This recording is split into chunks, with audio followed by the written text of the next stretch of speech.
역사는 반복되지 않지만 그 각오는 일치한다는 마크 트웨인의 격언은 2026년 현재의 국제 정세를 설명하는 데 가장 적절한 문장일 것입니다. 1823년 제임스 멀로 대통령이 선포했던 멀로 독트린이 200여 년의 시간을 뛰어넘어 트럼프 추론이라는 새로운 이름으로 부활했습니다. 이 새로운 외교적 프레임워크는 단순히 과거의 영광을 재현하는 것이 아니라 기술적 진보와 자원 전쟁이 결합된 21세기형 패권 전략의 결정체라고 할 수 있습니다. 2025년 12월 발표된 미국의 국가안보 전략은 이러한 변화를 공식화했습니다. 멀로 독트린의 핵심이었던 서반군의 외부 세력 개입 불용 원칙을 이제는 북극권이라는 미개척의 영토로 확장한 것입니다. 이는 서반군의 전략적 자산에 대해 적대적인 외국 세력이 침입하거나 소유권을 갖는 것을 미국 안보에 대한 직접적인 위협으로 간주하고 이를 원천적으로 봉쇄하겠다는 배타적 논리를 담고 있습니다. 트럼프 추론이 단순한 외교적 수사가 아님을 전 세계에 각인시킨 결정적 계기는 바로 2026년 1월 초에 단행된 베네수엘라 군사 개입이었습니다. 백악관은 이를 통해 미국의 안보 이익을 위협하는 요소에 대해서는 즉각적이고 물리적인 행동을 취할 수 있다는 의지를 증명했습니다. 그리고 이 시선은 이제 곧바로 북쪽 끝 그린란드로 향하고 있습니다. 과거 북극이 과학적 탐험과 환경 보호라는 인류 공통의 가치를 논하던 평화의 지대였다면 트럼프 추론 하에 북극은 국가안보 인프라와 거대 자본이 격돌하는 중심 무대로 재정이 되었습니다. 미국은 이제 그린란드에 대한 통제권 확보를 국가안보의 최우선 과제로 선언하며 이를 위해 외교적 수단은 물론 경제적 압박과 실질적인 자산 인수라는 다층적인 공세를 시작했습니다. 이것이 우리가 목도하고 있는 2026년 지정학적 전환점의 시작입니다. 그린란드를 북극의 지브롤터라고 부르는 것은 단순히 수사적인 표현이 아닙니다. 지중해의 출입구를 통제하는 지브롤터처럼 그린란드는 북극해와 북대서양을 잇는 전략적 관문이자 북미 대륙 방어의 심장부이기 때문입니다. 과거 도널드 트럼프 대통령이 그린란드 매입 의사를 처음 밝혔을 때 많은 이들이 이를 부동산 개발업자의 기행으로 치부했지만 2026년의 관점에서 이는 철저하게 계산된 안보적 포석이었음이 증명되고 있습니다. 미국이 그린란드에 집착하는 진짜 이유는 시간과 거리라는 물리적 법칙에 있습니다. 러시아 바렌츠해에서 발사된 지르콘 극초음속 미사일이나 대륙 간탄도 미사일이 미국 본토를 향할 때 그 비행 궤적의 최단 경로는 반드시 북극 상공을 지나게 됩니다. 이때 위협을 가장 먼저 포착하고 대응할 수 있는 최적의 장소가 바로 그린란드입니다. 미국이 추진하는 전 지구적 미사일 방어 체계인 골든돔을 완성하기 위해 그린란드는 결코 포기할 수 없는 마지막 퍼즐 조각과 같습니다. 그린란드 북부에 위치한 피투픽 우주군 기지는 미국 안보의 눈꺼풀 역할을 수행합니다. 이곳의 조기 경보 레이더 체계는 북극권을 가로지르는 모든 비행 물체를 실시간으로 감시하며 미국 본토에 도달하기 전 대응 시간을 단 몇 초라도 더 확보해 줍니다.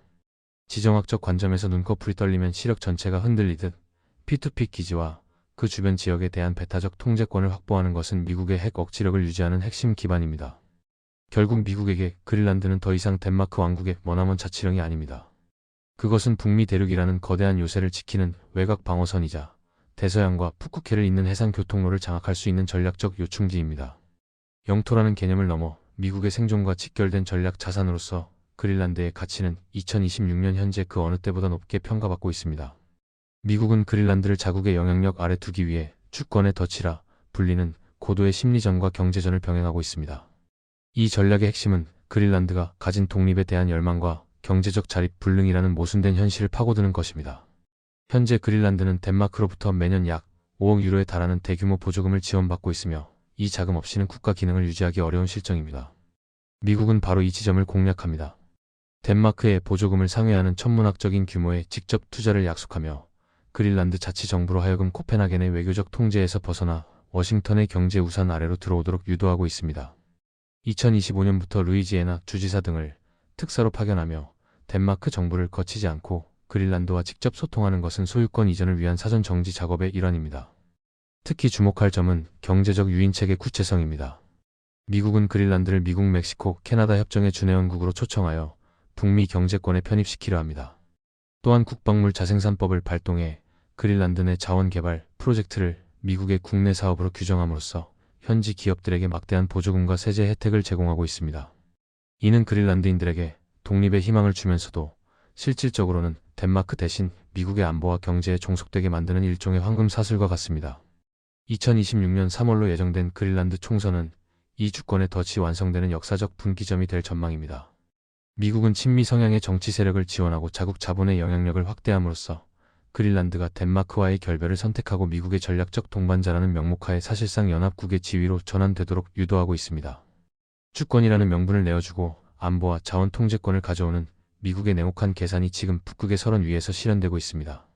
미국 행정부가 중국의 히토류 독점 체제를 무너뜨리기 위해 선택한 가장 강력한 무기는 국방물 자생산법 타이틀 3의 전격적인 적용입니다. 이 법안을 통해 미국은 그린란드의 전략 광물을 단순한 수입품이 아닌 미국의 국내 자원으로 간주하기 시작했습니다. 이러한 정책적 전환의 중심에서 가장 확실한 미국 정부의 대리인으로 부상한 기업이 바로 나스닥 상장사인 크리티컬 메탈스입니다. 크리티컬 메탈스가 보유한 남부 그린란드의 탄브리즈 프로젝트는 2026년 현재 미국 북극 자원 전략의 핵심 자산입니다.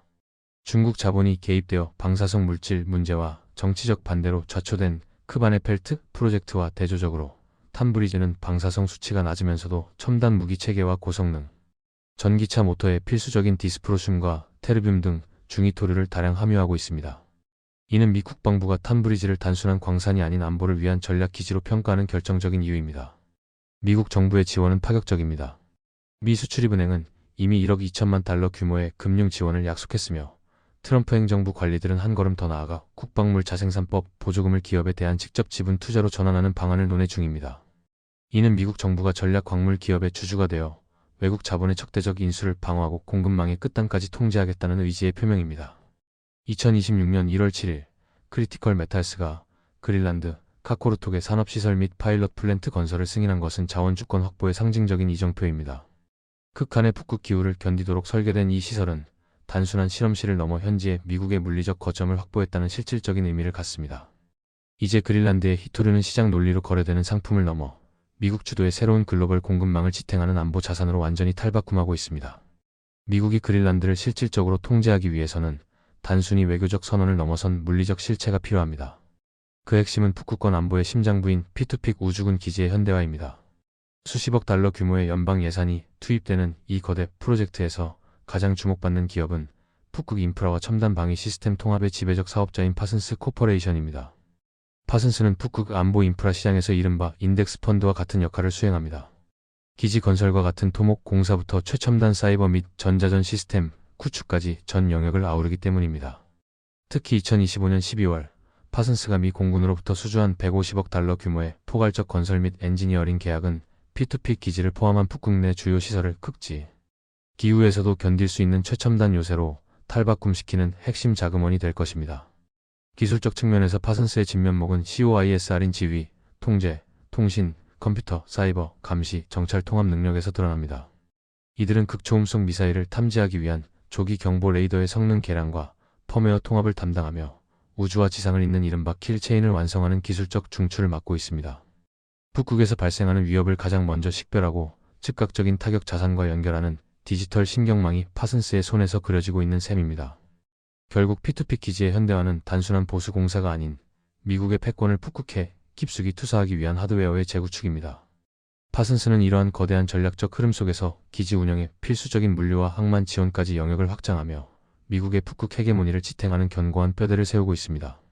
북극의 얼음이 녹으면서 북극 항로가 수에즈 운하를 대체할 글로벌 물류의 새로운 동맥이 될 것이라는 장밋빛 낙관론은 2026년 현재 냉혹한 현실에 직면해 있습니다. 수에즈 운하 대비 거리를 약 40% 단축할 수 있다는 이론적 경제성은 북극해의 예측 불가능한 기후 변동성과 지정학적 리스크라는 거대한 벽에 부딪혔습니다. 2025년 한 해 동안 북극 항로를 통과한 화물 물동량은 약 320만 톤에 그쳤으며 이는 전 세계 물동량에 비하면 여전히 미미한 수준에 불과합니다.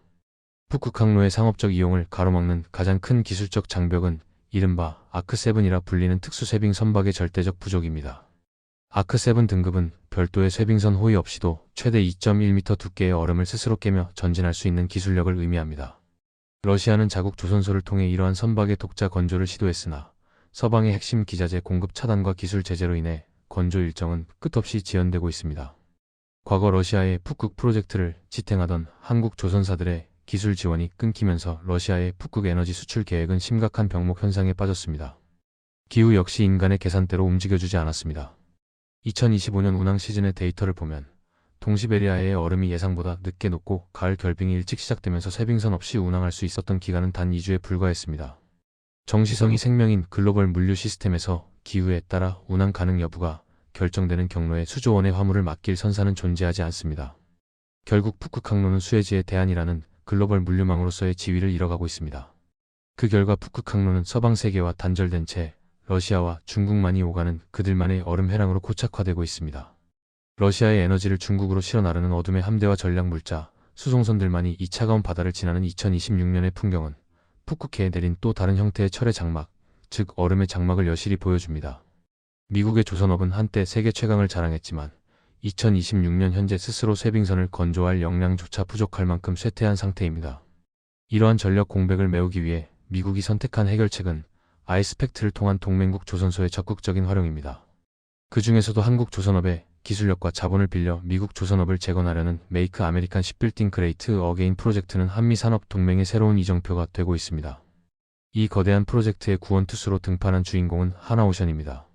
하나오션은 미국 필리 조선소를 전격 인수하며 미국 내 건조 함정에 반드시 미국산 자재와 인력을 사용해야 한다는 존스법의 높은 장벽을 단숨에 넘어섰습니다. 이는 단순히 해외 기업의 현지 공장 설립을 넘어 미국 해군 조선업의 한국화라고 불릴 만큼 깊숙한 기술 전이와 협력을 의미합니다. 하나오션은 이미 미국 해군의 군수 지원함인 월리시라우와 유코노의 전기 창정비 사업을 성공적으로 수행하며 미국 시장 내 신뢰도를 입증했습니다. 하나오션이 중국의 추격에도 불구하고 독보적인 입지를 굳힌 배경에는 초격차 기술력이 있습니다. 러시아 야말 프로젝트를 통해 축적된 아크-7급 쇄빙 LNG선 건조 능력은 세계 최고 수준입니다. 영하 52도의 극한 환경을 견디는 선체 내구성과 2.1m의 얼음을 갈아버리는 아지포드 추진 시스템은 중국 조선사들이 여전히 도달하지 못한 영역입니다. 미국 해안경비대의 쇄빙선 건조 프로그램이 지연되고 있는 상황에서 하나오션의 차세대 쇄빙 기술은 미국의 북극 작전 능력을 조기에 회복시킬 유일한 대안으로 부각되고 있습니다. 결국 하나오션의 미국 진출은 단순한 수주 확대를 넘어 지정학적 체스판의 결정적인 수와 같습니다. 미국은 한국의 압도적인 건조 역량을 통해 북극해에서의 해군력을 빠르게 투사할 수 있게 되었고, 한국은 세계 최대 규모인 미국 해군 MRO 및 건조 시장이라는 새로운 성장 동력을 확보했습니다. 쇄빙선 전력에서 러시아와 중국에 뒤처졌던 미국에게 한국의 조선 기술은 북극 패권 경쟁의 판도를 뒤집을 가장 강력한 지원군이 되고 있습니다. 위도 72도 이상의 고위도 지역은 오랫동안 위성통신의 사각지대였습니다. 우리가 흔히 사용하는 정지궤도 위성들은 적도 상공에 머물기 때문에 공률이 급격히 꺾이는 북극점 근처의 함정이나 기지에는 신호가 제대로 닿지 않았기 때문입니다. 하지만 2026년 미국의 북극 전략은 저궤도와 타원궤도 위성군을 활용해 이 거대한 암흑지대를 실시간 데이터가 흐르는 초연결 공간으로 탈바꿈시키고 있습니다. 이 디지털 신경망의 중추를 담당하는 대표적인 기업이 바로 이리듐 커뮤니케이션즈입니다. 이리듐은 최근 미 우주군과 시스템 인프라 전환 및 하이브리드화 계약을 체결하며 그 입지를 공고히 했습니다. 스타링크와 같은 상용 광대역 서비스가 인기를 끌고 있음에도 불구하고 미 국방부가 여전히 이리듐을 고집하는 이유는 L밴드 주파수가 가진 압도적인 신뢰성 때문입니다. 극심한 눈폭풍이나 전파 방해와 같은 극한 상황에서도 끊기지 않는 지휘 통제 능력을 보장해야 하는 데이제로 통신망으로서 이리듐은 대체 불가능한 전략 자산입니다. 고대역 폭 데이터 전송 분야에서는 비아셋의 활약이 돋보입니다. 비아셋은 노르웨이 우주국과 협력하여 북극 위성 광대역 임무 위성을 성공적으로 가동하며 타원 궤도를 통해 북극 상공에 장시간 체류하며 고속 하밴드 인터넷을 제공하고 있습니다. 이는 P2P 기지와 이동 중인 함정들이 대용량 정찰 영상을 실시간으로 공유하고 복잡한 전술 데이터를 주고받는 데 필수적인 인프라입니다.